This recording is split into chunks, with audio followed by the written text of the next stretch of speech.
안녕하십니까.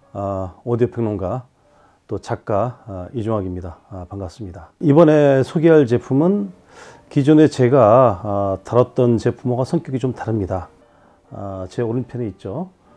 JBL에서 나온 K2 S9900이란 모델입니다. 아마 이 제품에 대해서 아시는 분도 꽤 되리라 생각합니다. 왜 그러냐면은 출시된 지가 꽤 됐거든요. 이 제품은 나온 지 꽤 된 제품을 다시 소개한다는 면에서 여러분들이 아마 의아하게 생각할 수도 있습니다. 2010년경에 제가 리뷰를 했더군요. 근데 거기서 제가 또 틀린 부분도 좀 있어 가지고 아마 이번 기회에 제가 좀 정정도 해야 될 것 같고, 왜 갑자기 그 역사에 사라져 버린 다음에 10여 년이 지난 시점에서 불쑥 다시 태어나서 다시 또 그 애호가들한테 사랑을 받는가, 이 제품에 대한 새로운 또 그 평가가 이루어지고 있습니다. 그런 면에서는 이것은 JBL이라는 브랜드가 가지고 있는 힘이 아닌가, 그런 생각을 하게 됩니다. 2010년경 당시에 제가 우리나라에서 열린 그 코엑스에서 열린 오디오 쇼에서 그때 DD66000, 그게 이제 런칭된 지 얼마 안 돼 가지고 제가 그 행사를 진행하면서 정말 뜨거운 반응을 얻었습니다. 심지어는 제가 진행하는 부스 밖으로 한 50m 정도 줄이 설 정도로 이 제품을 듣기 위해서, 아마 그런 경우는 아마도 제가 그 이후에도 많은 쇼를 진행했지만 처음이자 마지막이었던 것 같아요. 그리고 그 DD66000이 워낙 크기 때문에 이걸 이제 가정용으로 다시 개량한 것이 바로 제 옆에 있는 S9900입니다. 이 형상은 S9800하고 좀 비슷하게 생겼기 때문에 많은 분들이 S9800의 후속기라고 생각을 하는데 약간 좀 결이 다릅니다. 왜냐하면 S9800은 우퍼 2개 있고 가운데 큰 혼이 있는 그 S9500, 또 M9500, 그쪽 계통의 후속기이고, 여기 S9900은 DD66000의 후속기입니다. 그러니까 서로 계보가 다르고, 실제로 9800하고 9900의 어떤 그 스펙을 비교해 보면은 9800 같은 경우에는 그 사이즈답지 않게 15인치 우퍼인데 45Hz밖에 나가지는 않아요, 저 여기. 근데 이 제품은 32Hz까지 떨어집니다. 그런 점에서 차이가 있고요. 이 제품이 저역 리스폰스가 48Hz다 이렇게 쓰여 있는 기사도 있는데 그거는 잘못되어 있습니다. 32Hz까지 정확히 떨어지고요. 제대로 소개되지 못한 채 빛을 보지 못하고 있다가 최근에 다시 이제 재평가가 이루어지면서 우리나라에서 여러 애호가들이 좀 찾는 상황입니다. 전성기 때의 그 어떤 그 DNA, 그 다음에 디자인 철학, 기술력을 이어받은 그 당시 JBL의 총사령관이죠. 그렉 팀버스라는 분을 만나가지고 인터뷰도 하고 여러 가지 기술적인 내용을 들었는데 그것은 저한테 아주 큰 공부가 됐죠. 그래서 이 부분은 제가 또 따로 쓴 JBL 스토리, 그 책에 자세히 나와 있으니까 관심 있는 부분들은 꼭 그 인터뷰도 확인해 보시고요.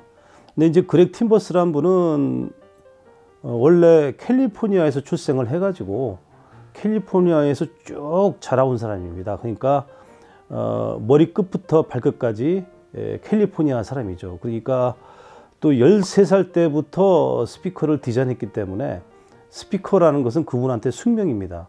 그러므로 LA에 베이스를 두고 있는 JBL, 이 회사에 취업을 하는 것은 그것 또한 좀 운명이라 할 수 있습니다. 1972년 8월 1일 그때 입사를 하게 됩니다. 대학은 이제 UCLA 대학에서 전기공학을 공부했고요. 그런데 이제 그 시기에 70년대에 JBL은 이제 그 하만 카든으로 이제 주인이 넘어가면서 그 와중에 이제 4300 시리즈, 그 스튜디오 모니터 시리즈, 지금도 인기가 있죠. 그 시리즈를 런칭하면서 상당히 변신 중에 있었고, 그 당시 JBL이 엄청나게 바빠가지고 그렉 팀버스는 입사 8개월 만에 스피커 프로젝트를 또 맡게 됩니다. 그게 나온 게 이제 그의 손에서 거쳐서 나온 그 천여작이 바로 431호라는 제품이고요. 그 후에 이제 70년대에 많은 걸작을 만들었죠. 4333이라는 제품도 있고 L200, 그 다음에 L300. K2 시리즈는 JBL의 플래그십 시리즈인데 K2가 들어간 것은 이제 1989년에 나온 S9500. 그 제품부터 이제 시작을 하거든요. 프로젝트 스피커라는 타이틀을 붙입니다. 이게 뭐랄까요? 그 당시 JBL이 내놓은 이제 챔피언이다. 이렇게 되는데 대형기 모두에 다 그 프로젝트 스피커가 들어간 게 아닙니다. 제 1호기가 바로 하츠필드였고 2호기가 파라곤이었습니다. 그리고 약 30년이 흐르는 시점 동안 이제 한 번도 만들어진 적이 없어요. 그러다가 이제 그렉 팀버스가 80년대 중반이 되면은 JBL의 총사령관 자리에 오르면서 우리도 이제 한번 제대로 된 프로젝트 스피커를 만들어 보자. 네트워크에서 처리를 하는 거죠.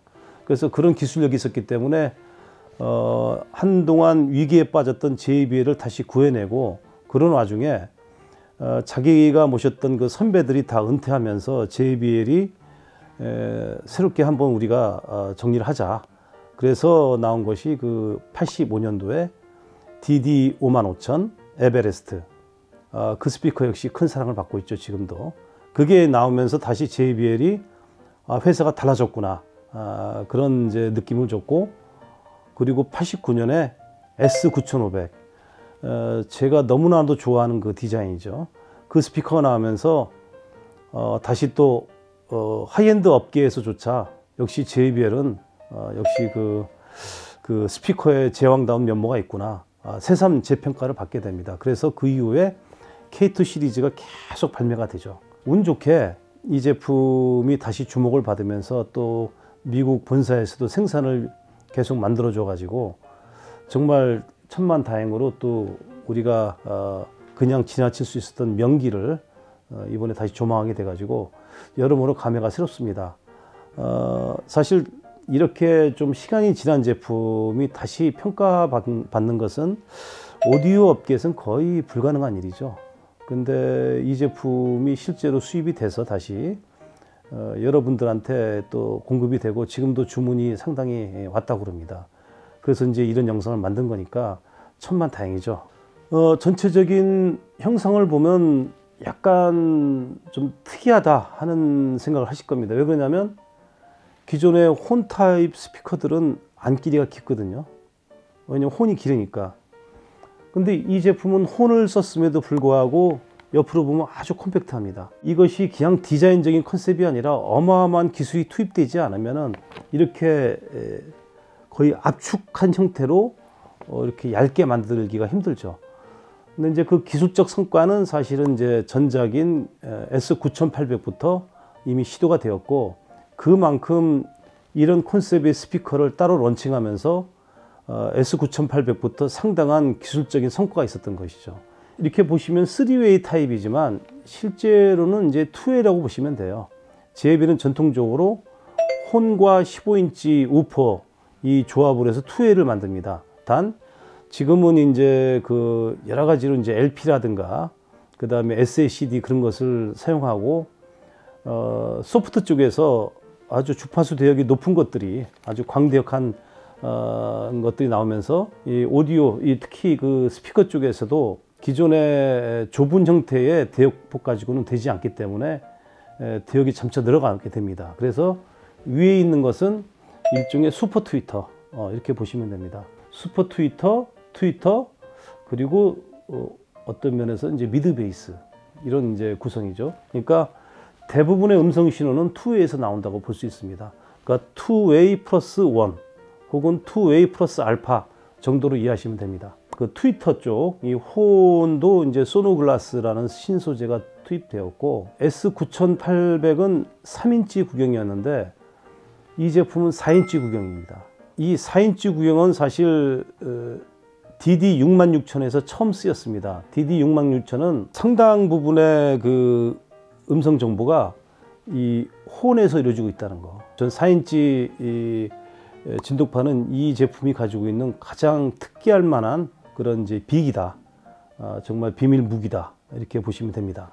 예전에 그렉 팀버스 씨랑 만나서 얘기할 때 그분이 얘기한 것은 투웨이 혼 스피커로 어떤 광대역을 실현하려면 결국 혼이 얼마만큼 그 대역을 커버해 주느냐. 쉽게 얘기해서 미드 트위터, 그 다음에 이건 미드 베이스. 그러니까 미드가 우퍼 쪽에서도 미드를 좀 가져가고 있고 트위터에서도 미드를 가져가고 있습니다. 그러니까 그만큼 트위터가 사실은 미드 베이스, 미드 레인지 쪽에 상당 부분을 이제 커버하고 있는 것이죠.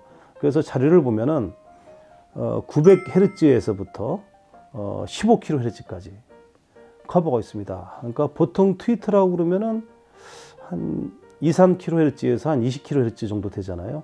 그럼 보통의 트위터하고는 확연히 다릅니다. 그 15kHz 정도에서 이제 멈춘 게 왜 그러냐면 슈퍼 트위터가 그 다음부터 해가지고 50kHz까지 커버하거든요. 그러니까 슈퍼 트위터에 아주 하이한 부분은 다 넘겨주고 우리가 일상적으로 듣는 음악의 대부분의 대역을 커버하면서도 되도록이면 미드레인지 영역을 확보한 것이 바로 이 4인치 드라이버의 가장 큰 핵심입니다. 그리고 여기 4인치 드라이버를 제가 이제 2010년에 리뷰 썼을 때 이제 베릴륨이라고 썼는데 이게 사실 이제 마그네슘 계통에 좀 진동판이 다른 겁니다. 9800 같은 경우는 이제 3인치 베릴륨을 쓴 것은 맞아요. 근데 여기서는 다시 그것을 개량해 가지고 마그네슘으로 바꿨습니다. 그러니까 이 부분은 이제 그 당시에 제가 잘 몰랐던 부분이죠. 그래서 이번에 수정을 하고 단 이제 상단에 있는 슈퍼 트위터는 이제 1인치 베릴륨 소재가 쓰였습니다. 그리고 이제 우퍼는 퓨어 펄프콘. 이건 JBL의 얼굴이나 마찬가지고 15인치 페이퍼콘이 갖는 어떤 그 매력, 특히 LP를 걸었을 때 우리가 그 현실에서 듣는 그런 자연스러운 베이스 음이 나옵니다. 그런 면에서는 상당히 그 과거의 전통을 가지고 있으면서도 이 퓨어 펄프콘에다가 또 여러 물질들을 댐핑이나 여러 가지를 이제 고려해서 만들었기 때문에 되게 현대적인 소스에서도 아주 빠르게 반응하는 그런 면을 보여줍니다. 한편 그 호응을 쓰게 되면은 당연히 감도가 올라가거든요. 이것이 호응 스피커가 가지고 있는 최대 장점인데 이 스피커 같은 경우에는 이제 8옴, 기본이 8옴이면서 93dB까지 나갑니다. 그러니까 일반 그 현재 나오는 스피커들이 90dB가 되기까지 쉽지가 않은데 되게 이제 88, 89, 또 87 정도 하거든요. 근데 이 제품은 93dB 정도 하니까 실제로는 한 50W 정도 내는 진공관 앰프, 인티 앰프 그런 걸로도 이제 집에서 구동이 될 수 있다는 얘기죠. 기본적으로 JBL의 모든 유닛은 프로 베이스에서 만들어진 것이기 때문에 내구성이 좋아요. 그러니까 어지간하면 이렇게 다치거나 이렇게 찢어지거나 부서지는 일이 없습니다. 그 점은 아주 그래서 한 번 사두면 오래 쓸 수 있는 그런 스피커이죠. 그리고 이제 우퍼는 이제 아까 전술한 대로 33Hz까지 떨어지는데 15인치 우퍼의 매력은 뭐냐면 그 작은 드라이버를 여러 개 동원해서 내는 똑같은 스펙을 낸다 하더라도 이 큰 그 드라이버가 내는 이제 음압 있죠. 이 거의 펀치력, 임팩트 그런 것이 역시 작은 거 여럿이 모여서 내는 것보다 훨씬 강력합니다. 그래서 우리가 귀로만 듣는 것이 아니라 가슴이나 몸으로 느낄 수 있는 저역이 체감이 됩니다. 이것이 바로 이제 15인치 우퍼의 매력이고 여기에 또 이 저역에 중독이 되면 또 다른 음들이 조금 시세해지는 경향이 있습니다. 사실 그 L300 얘기를 조금 이제 말씀드리면 L300 같은 경우에는 이제 옆모습을 보면은 그 앞에서 보면 사각형 박스 스타일인데 옆에서 보면 이렇게 완만하게 이렇게 잘랐습니다. 사각으로. 그래서 위에 트위터가 있고 밑에 이제 중간에 미드, 그 다음에 밑에 베이스가 있는 형태인데 옆에서 보면 이렇게 사각이 졌어요. 희한하게도 그 스피커는 음정이 아주 훌륭합니다. 이 제품도 보면은 이렇게 콤팩트하면서도 일렬로 일사불란하게 또 거리 조절까지 다 한 것은 뭐냐면 시간축을 정확히 맞췄습니다. 그래서 혼 타입 스피커이면서도 사실 스피커와 스피커 사이에 그 사운드 스테이지가 아주 명료하게 보입니다. 전통적으로 혼 스피커들은 아무래도 이제 등치가 크다 보니까 그 음의 에너지, 우리가 흔히 음상이라고 그러잖아요. 음상이란 면에서는 설득력이 있고 매력적인데 무대가 잘 그려지지 않아요. 그런 경우가 많습니다. 물론 혼 타입 스피커가 원래 이제 쓰이게 된 데가 이제 원래 극장이었기 때문에 사실 혼 타입이라면 어느 정도 공간이 돼야 됩니다. JBL도 그렇고 뭐 탄노이도 그렇고 알텍도 그렇고 이런 혼 타입의 제품들을 아주 넓은 공간에서 들어보면은 그래도 좀 음장이 나오긴 나와요. 안 나오는 건 아닙니다. 근데 일반 애호가들 수준에서는 그런 공간을 얻을 수가 없잖아요. 이 제품은 혼의 강점을 살리면서도 가정용으로 좀 순화를 시키면서 혼의 매력을 간직하고 있으면서도 음장을 좀 형성할 수 있게 그렇게 고려를 했습니다. 그래서 저는 이걸 듣고 나서 L300이 현대적으로 다시 이렇게 부활했구나 이런 생각을 갖게 되었습니다.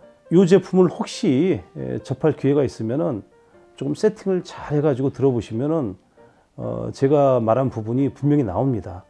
또 구매하신 분도 단순히 그냥 소리의 에너지만 추구하지 마시고 이렇게 사운드 스테이지도 같이 구현을 하시면은 훨씬 더 이 스피커를 재미있게 쓸 수 있고, 그 제가 아는 한도 내에서는 이렇게 음정하고 음성을 아주 멋지게 결합한 스피커는 그렇게 많지가 않아요. 아마 그런 면들이 이 스피커를 재조명하게 되는 그런 이유 중에 하나가 아닐까, 제가 이렇게 참 전망을 해봅니다. 오늘은 리뷰 공간이 좀 다르죠. 평상시에 제가 주로 풀레인지에서 리뷰를 했는데, 이번에는 이제 그 JBL의 국내 총판인 HMG, 여의도에 있는 HMG의 시청실에서 이제 진행을 했고요.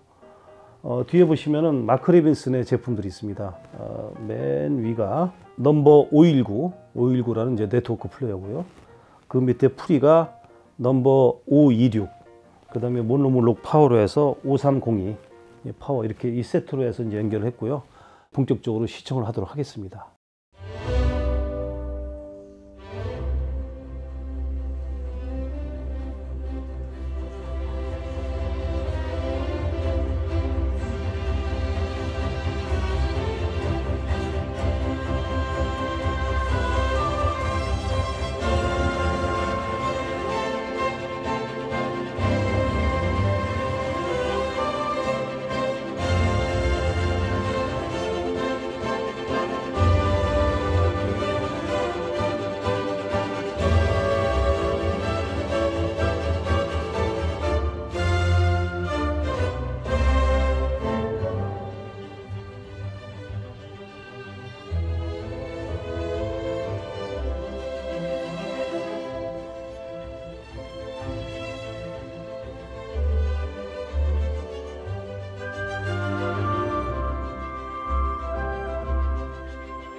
첫 번째 들은 것은 클래식, 그 베토벤의 트리플 콘체르토.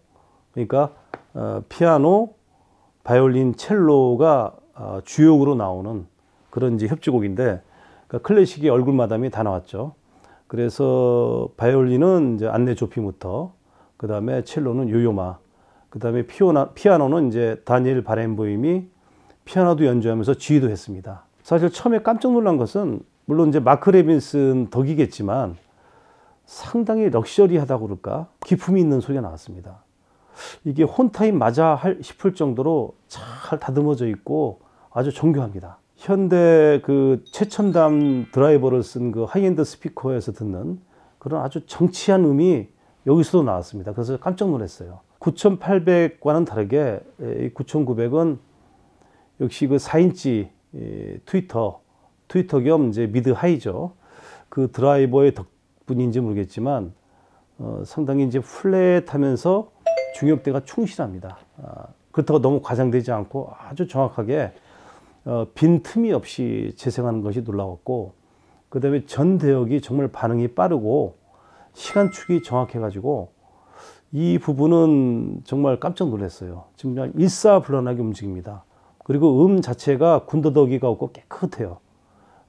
그리고 각 악기들의 음색이 아주 풍부하면서 뉘앙스가 아주 예쁘게 나오기 때문에 만일 이렇게 커튼을 치고 듣는다면은 JBL에서 이런 소리가 나오는가 싶을 정도로 아마 깜짝 놀랄 겁니다. 그 정도로 좀 상당히 클래식에서 상당한 그 능력을 보여줬고요.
그래서 이제 두 번째로 또 제가 자주 듣는 것이 이제 슈베르트의 교향곡 8번 1악장.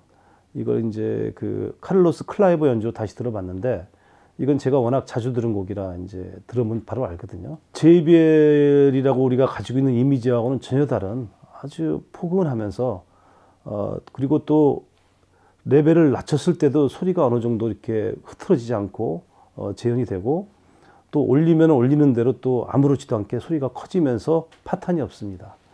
그래서 이 스피커는 기본적으로 참 퍼포먼스 능력이 대단하구나, 그런 걸 다시 한번 확인할 수 있었고, 전체 오케스트라의 어떤 그 움직임, 앙상블 그런 것들이 아주 그 치밀하게 빈틈없이 나왔고요. 또 음색도 상당히 매력적이었습니다. 마크 레빈슨의 최신 제품들이 가지고 있는 아주 그 럭셔리한 느낌 있잖아요. 그것이 여기서 그대로 반영이 돼가지고 이번에는 아주 상성이 좋은 그런 매칭을 보여줬습니다. Well, I know that he is made of smoke, but I've lost my way. He knows that I am broke, but I must pay. Temptation, ooh, temptation, temptation. I can't resist.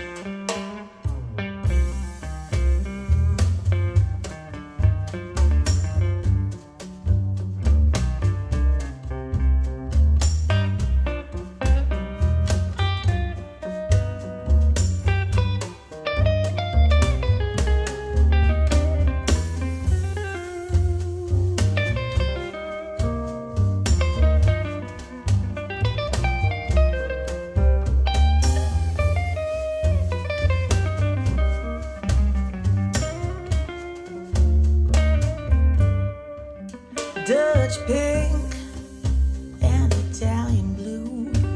세 번째는 이제 다이애나 크롤 템테이션을 들어봤는데 역시 재즈에서의 그 리듬이라든가 저역의 임팩트, 그 다음에 드럼이 두드릴 때의 어떤 강력한 타건, 에너지, 그런 것들은 역시 JBL 혈통 그대로 나와 있고요.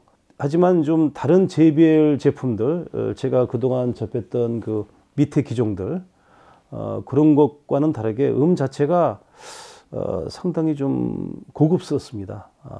그러니까 제가 일반 들었던 북쉘프 스피커들은 약간 야성적인 면이 있다고 그러면 여기서는 우아한 어떤 그 귀족이나 어떤 그 고급 호텔 라운지 같은 느낌.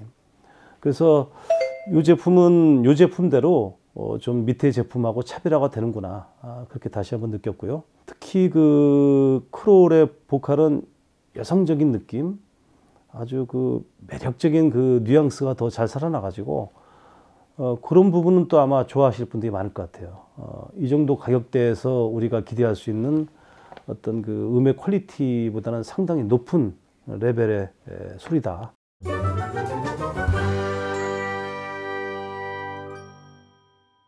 그러면 이제 결론을 말씀드리면은 사실 이 제품이 한동안 역사의 저편에 있다가 이번 기회에 다시 조명을 받는 거, 새롭게 스포트라이트를 받는 거에 대해서는 정말 다행이라고 생각하고, 또 최신 제품을 통해서 다시 들어보니까 워낙 기본기가 훌륭하고 그 당시에 얼마나 야심적으로 만들었는지 그걸 새삼 확인할 수 있었고요. 그래서 마치 올해 최근에 발매된 스피커라는 느낌을 많이 받았습니다.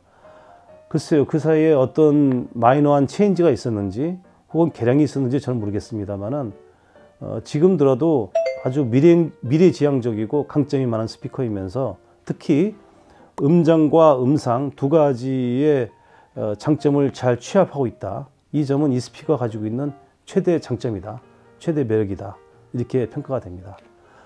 이상으로 S9900 리뷰를 마치도록 하겠습니다. 감사합니다.